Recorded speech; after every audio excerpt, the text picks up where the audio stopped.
A história da tecnologia mudou para sempre quando a Apple surgiu com uma ideia simples: inovar sem limites.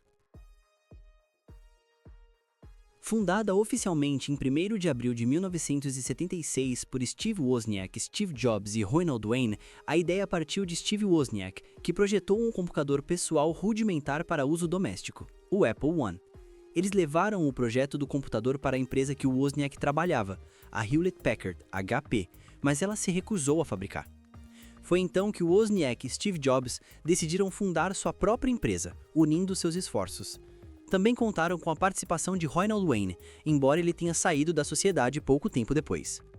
Sem muitos recursos, Jobs e Wozniak venderam bens pessoais, como uma van e uma calculadora, para comprar as peças do Apple I.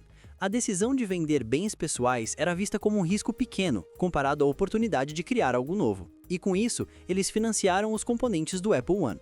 O pedido inicial que impulsionou tudo veio de uma loja local. Byte Shop ofereceu comprar 50 unidades do Apple I, contanto que viessem montadas. Isso motivou Jobs e Wozniak a fazer o investimento necessário. A Apple nasceu de forma extremamente simples e improvisada. Não havia investidores, nem capital de risco. Era só a vontade de dois jovens, um pouco de risco pessoal e muita determinação. O Apple I não foi o primeiro computador do mundo. Muito antes da Apple surgir no mercado, outras empresas como a ENIAC, Colossus e a Univac criaram entre 1940 e 1950 os primeiros computadores eletrônicos. Eles eram gigantes e experimentais. Entre 1960 e 1970, a IBM criou e comercializou computadores comerciais, que eram bastante caros e só usados por empresas e governo.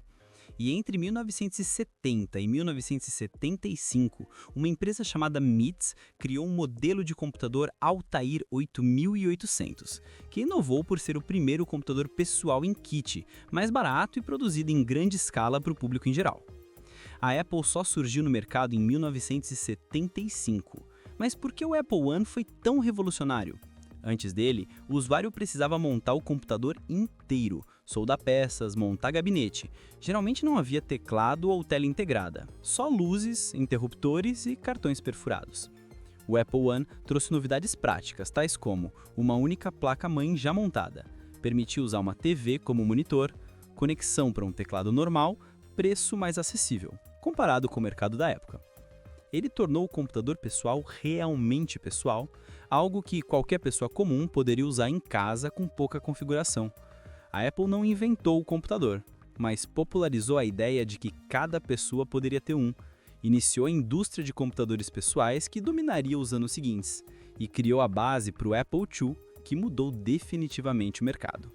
No ano de 1985, Steve Jobs perdeu uma disputa interna pelo controle da empresa com o então CEO John Sculley e decidiu sair da empresa. Após este acontecimento, e mesmo com o sucesso inicial com o Macintosh, nos anos 90 a Apple enfrentou grandes dificuldades. A concorrência ganhou força, sobretudo dos PCs com Windows. Ela estava realmente mal, com perdas financeiras crescentes, queda de participação de mercado e muito risco de falência. Segundo relatos da época, a empresa quase foi vendida. Mas Jobs voltou para a Apple em 1997, devido à sua nova empresa, chamada Next, ter sido comprada pela Apple.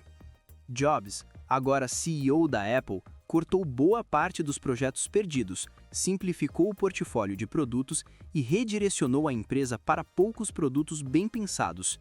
Foi criado então o iMac, com design ousado e foco em simplicidade e experiência de uso, que rapidamente se tornou um sucesso e levantou a confiança tanto do público quanto dos investidores.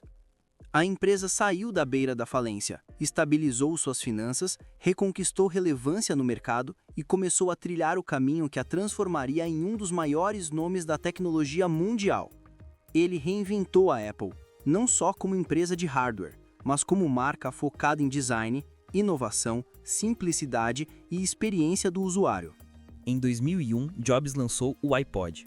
Ele permitia armazenar centenas, milhares de músicas digitais em um dispositivo portátil, condensando uma quantidade que antes exigia muitos CDs ou fitas.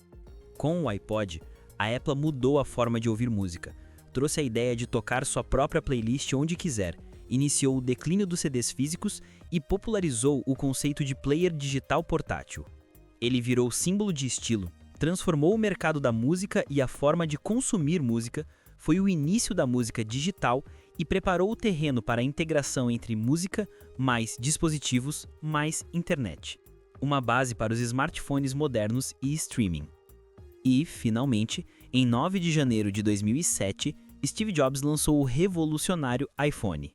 Ele combinava telefone, mais iPod, mais navegador de internet. Era um celular, um tocador de música e um mini computador de bolso ao mesmo tempo.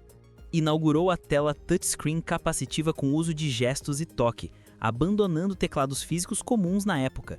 Era o início da era dos smartphones modernos, que perdura até os dias atuais. Todos esses produtos ajudaram a Apple a se reinventar e se tornar não apenas uma fabricante de computadores, mas um símbolo global de inovação, design e estilo de vida. A Apple nasceu em uma garagem, quase desapareceu e voltou para mudar o mundo. O futuro, ele está apenas começando.